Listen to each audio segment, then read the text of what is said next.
Bonjour mesdames et messieurs, nous sommes le vendredi 25 octobre 2024 et nous vous souhaitons la bienvenue à la session de la revue de presse de ce jour. Démarrons avec Fraternité Matin, le quotidien pro-gouvernemental qui nous rapporte que dans le cadre de la crise dans le secteur de l'éducation, Marietou Koné engage les syndicats à un dialogue inclusif.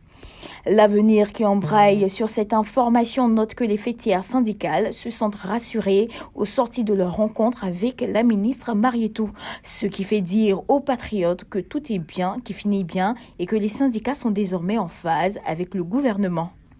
Le mandat nous rend compte de la cérémonie d'hommage des chefs Hatchan et Akie au ministre-gouverneur Cissé Ibrahima Bakongo. Le journal reprend les propos de Faustin Abdoul, le porte-parole des 10 chefs qui, parlant du ministre-gouverneur Bakongo, affirme « Vous êtes un homme exceptionnel ».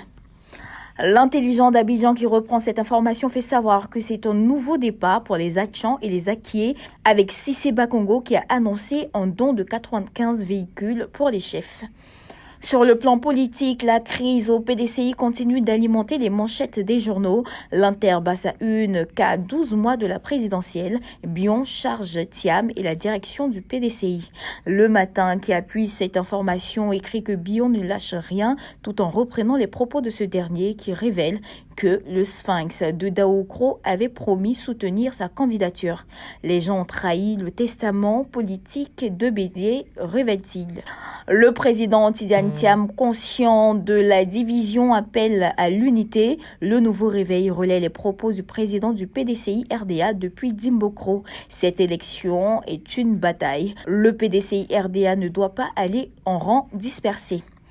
Au Front populaire ivoirien, notre voix informe que la justice tranchera mardi sur l'assignation en suspension du 5e congrès ordinaire du parti.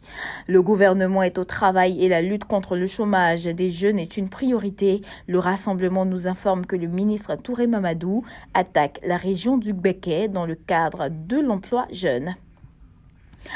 Avant de refermer cette session de revue de presse, Soir Info nous dirige à Divo où des détenus qui dirigent un réseau de vente de drogue sont condamnés à nouveau. Terminons à l'international grâce à l'Inter qui nous informe que le ministre Laurent Gbagbo obtient un appui pour plusieurs projets hydriques à la Convention des Nations Unies sur l'eau. Il est bon de noter que la quasi-totalité des journaux ayant servi à cette revue de presse sont disponibles dans le réseau Edipresse. Mesdames et messieurs, voici ainsi égrené l'essentiel de l'actualité. Nous vous donnons rendez-vous lundi, même heure, même canal. D'ici là, portez-vous bien.